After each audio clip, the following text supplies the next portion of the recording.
In this guide, I'm going to show you how you can fix your Nintendo Switch not connecting to the internet. This is going to work on the Switch 1 or Switch 2. But before you do get into this guide, make sure to like the video and subscribe to the channel with all notifications on. It really does help the channel and lets us know that you want more content like this. We'd greatly appreciate it. And if at any point throughout this guide you did have any questions, just ask them down in the comment section below and we can help you out further. I'm going to be doing my best to reply to every single comment down there.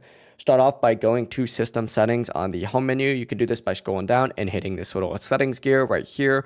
Open it up, and once you're in here, you're going to need to scroll down to the internet tab. From here, go ahead and open up your internet settings, and it's going to take you to a page that looks like this, and it's going to search for all available networks. Once you see your Wi-Fi network on here, select it, enter in the correct password, and run the connection test. If the test fails, and for example, if it can't connect to the router, move your Switch closer to it. If it connects to the router but no internet, that's usually an issue with your router or ISP. So try checking the internet or another device like your phone or laptop. If it's not working on those other devices later, go ahead and contact your internet provider. But if your internet works on other devices and not your Switch, go ahead and back out of this section. Go back into system settings, internet, and internet settings, and select your connected network. From here, you're going to hit change settings and scroll down to these DNS settings right down here. Go ahead and switch it from automatic to manual. And for the primary DNS, go ahead and enter 1.1.1.1. Leave the secondary DNS as whatever it currently is as well. Then test the connection again. If it's still not working, hold the power button down at the very top. And what you're going to want to go ahead and do